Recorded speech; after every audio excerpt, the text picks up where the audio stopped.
जहां तिरंगे को बचाने के लिए सियाचिन में -40 टेम्परेचर में हमारे सैनिक लड़ते हैं, तिरंगा हमारा शान से फड़कता रहे, शान से लहराता रहे, इसलिए अपने सीने में गोलियां खाते हैं, कभी उफ तक नहीं करते। उसी 26 जनवरी को लाल किले पर चढ़कर हमारे तिरंगे को अपमानित करने का काम कुछ लोग करते हैं। मैं सबसे पहले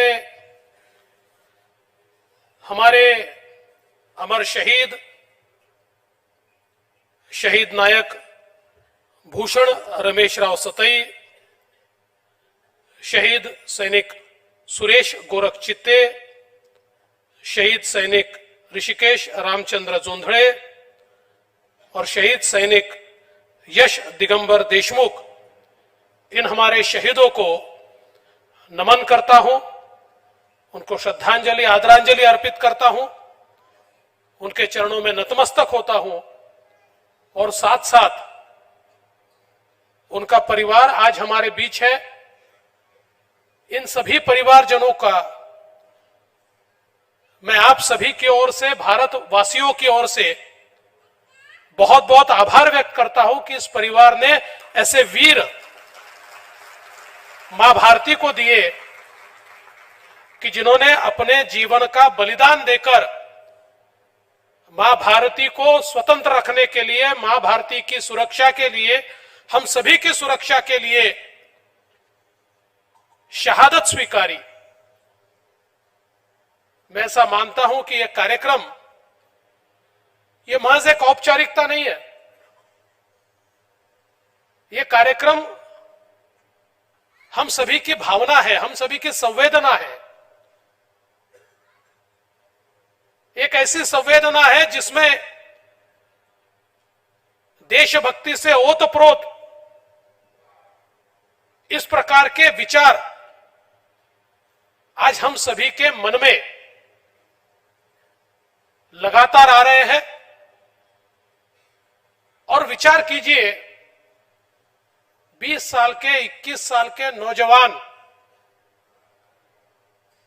जिनके अपने कुछ सपने रहे होंगे, घर वालों के सपने रहे होंगे, अपनी जिंदगी के बारे में उनके मन में कोई विचार रहे होंगे, लेकिन जब मां भारती के लिए बलिदान देने की बारी आई, न खुद का विचार किया, न परिवार का विचार किया,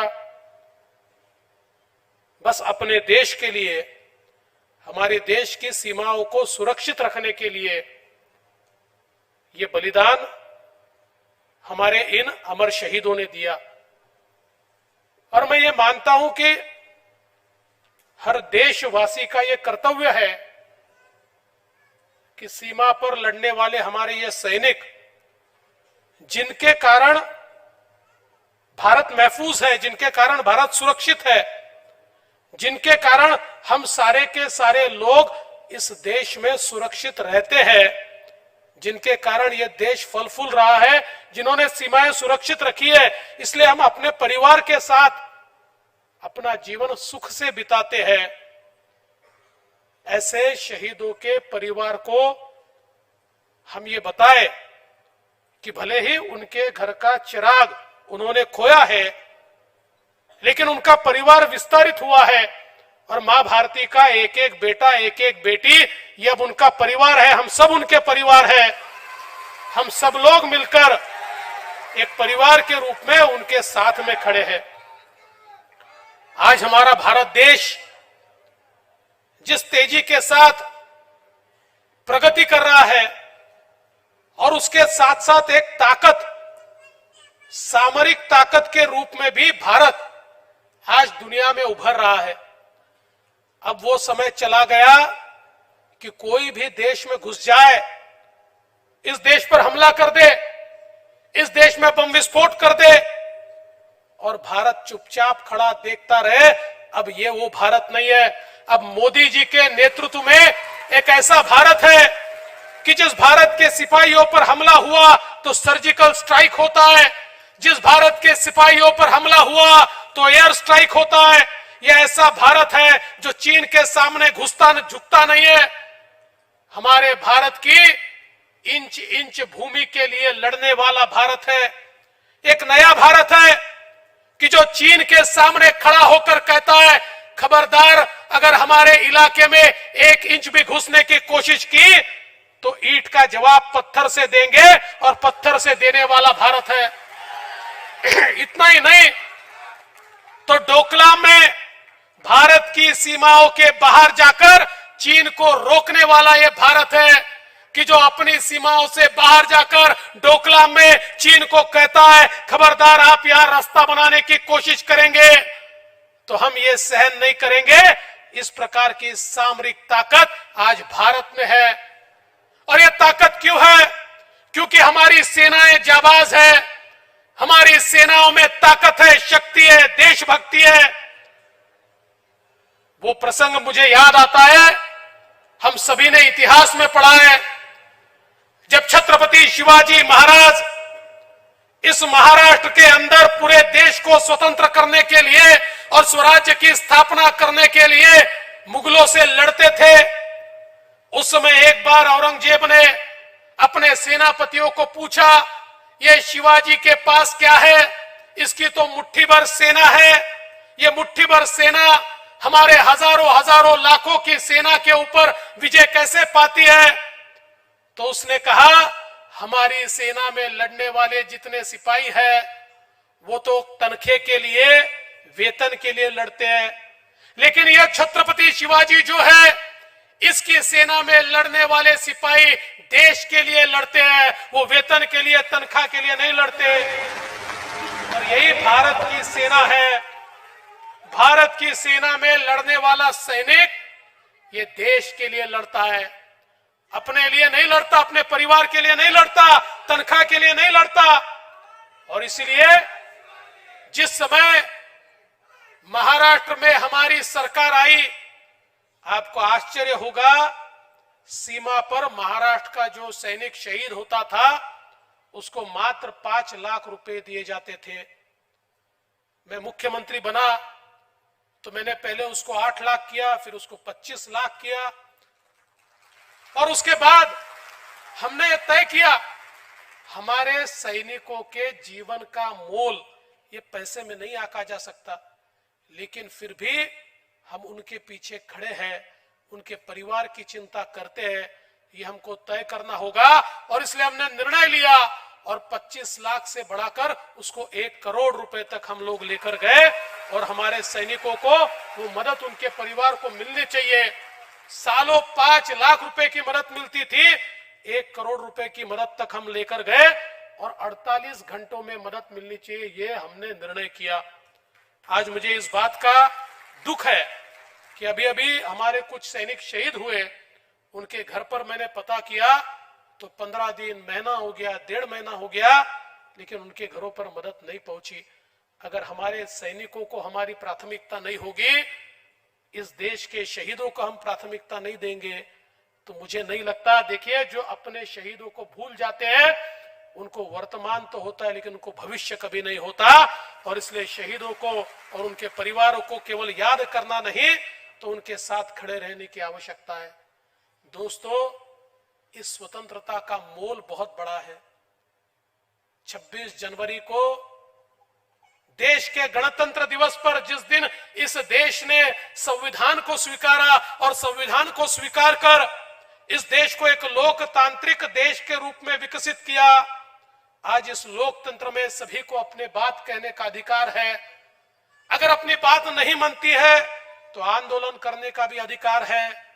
लेकिन इस 26 जनवरी को जिस प्रकार का चित्र हमने दिल्ली के अंदर देखा, हमारा सबका मन क्रोधित भी होता है और द्रवित भी होता है। जहां तिरंगे को बचाने के लिए सियाचिन में -40 टेम्परेचर में हमारे सैनिक लड़ते हैं, तिरंगा हमारा शान से फड़कता रहे, शान से लहराता रहे, इसलिए अपने सीने में गोलियां खाते हैं, कभी उफ तक नहीं करते। उसी 26 जनवरी को लाल किले पर चढ़कर हमारे तिरंगे को अपमानित करने का काम कुछ लोग करते हैं। और कुछ पार्टियां सत्ता के लिए इतनी लोलुप हो जाती है कि उसका भी समर्थन करने लगती है, तो लगता है ये देश कहां जा रहा है।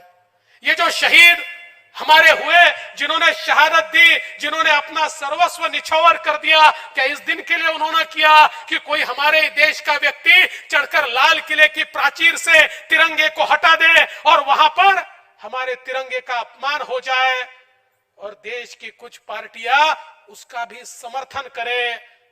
मैं ऐसा मानता हूं, इससे बुरी बात इस देश के अंदर नहीं हो सकती।